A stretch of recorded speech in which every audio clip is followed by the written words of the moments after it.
The M1 Max is already just about the fastest processor you can get in a laptop, and we loved it in the new 16-inch MacBook Pro. But what are you supposed to do if you need even more power than that? How about two M1 Maxes?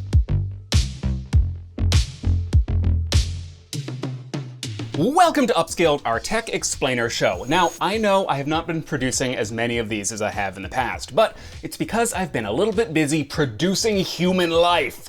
Or helping, at least. Today, we're going to be taking a quick look at the M1 Ultra, a new processor from Apple that is, well, yeah, it's literally two M1 Maxes stuck together. The big reveal here has been that the M1 Max has been secretly sporting an interconnect along one side that allows two of the chips to be fused together. Apple says this interconnect has more than 10,000 links between the two chips and features a massive 2.5 terabytes per second of bandwidth. We'd expect that just like the M1 Max's memory bandwidth, which jumps to an insane 800 gigabytes per second on the M1 Ultra, by the way, about 10 times that of your standard desktop CPU, the interconnect bandwidth will probably be segmented off for the different parts of the chip. Each part, the GPUs, the high-end low-powered processor cores, the media engine, the neural processor, all of these probably get a dedicated slice of that 2.5 terabytes per second total. But considering what a ludicrously high capacity that is, there should be plenty to go around. For comparison here, AMD's ultra-high-end AI accelerator chip, the MI250,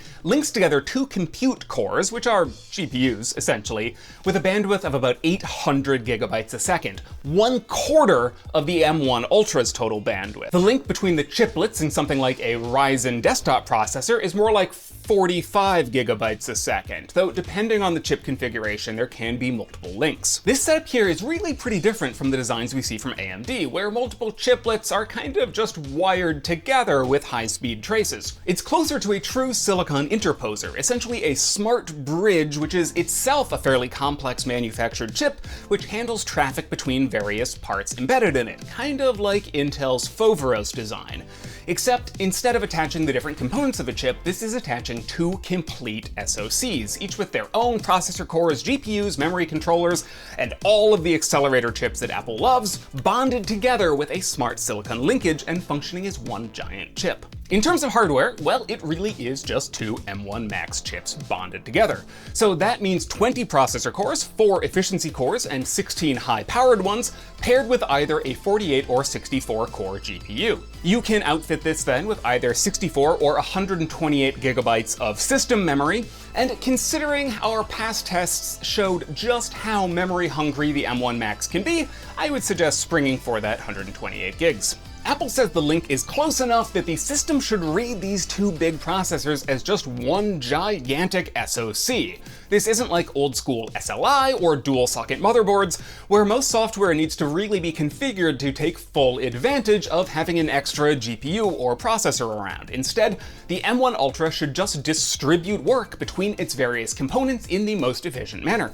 There has to be some potential overhead though. Each M1 Max has its own bank of RAM, and though any processor can access any part of the memory, you would have to expect that one core reaching across the interconnect to fetch data out of memory chip on the other side of the SoC will be a little bit slower than grabbing it from right next door. So what about performance? Well, we only have Apple's word to go on, but they claim that the M1 Ultra will be 90% faster than a 16-core Intel i9-12900K, and will get that performance while only consuming 60 watts of power. For graphics, Apple is saying the M1 Ultra will outperform an NVIDIA RTX 3090, and this is actually a little hard to believe. There may be some tests where that is true, but in our experience testing out the M1 Max in this MacBook Pro, it doesn't feel like the results we got doubled would scale to being 3090 level.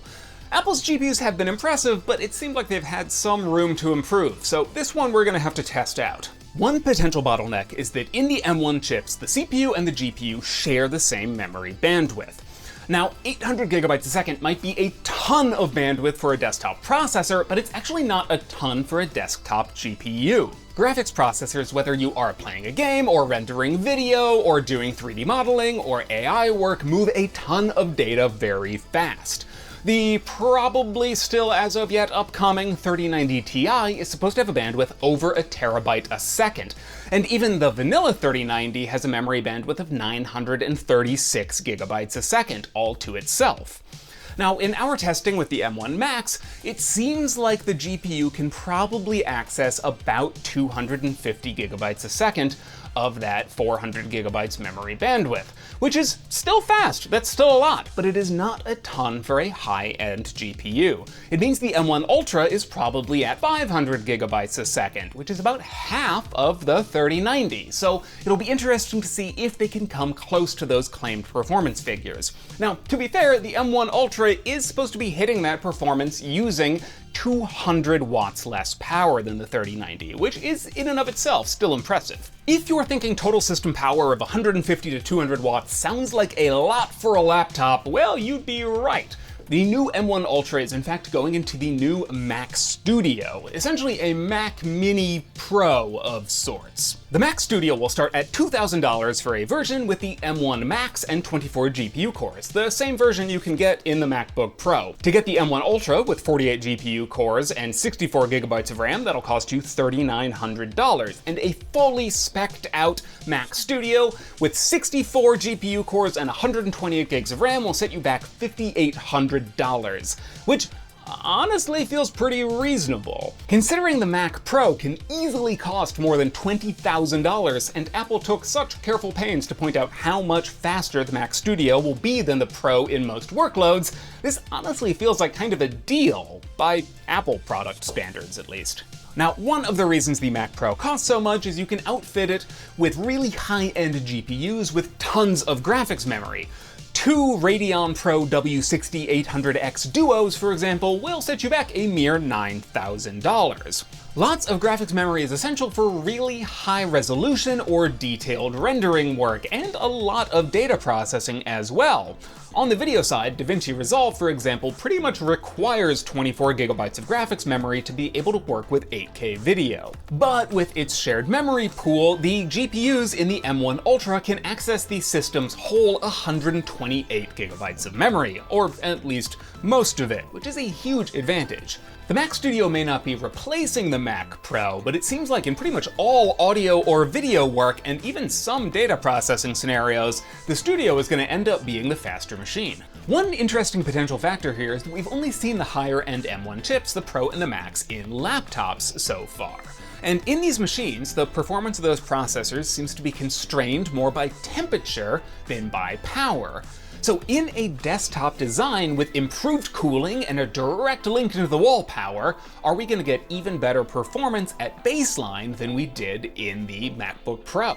There's a lot of other questions here too, like how big of an issue really is latency, and will the performance actually scale to be double? Can it scale farther than that? Is there a 4-chip version on the horizon? Maybe an M1 Quadro Super Ultra Max that we'll see next. We've got Mac Studios with both the Max and the Ultra chip coming soon from Apple, and we will be ready to dive in and see how these things really perform.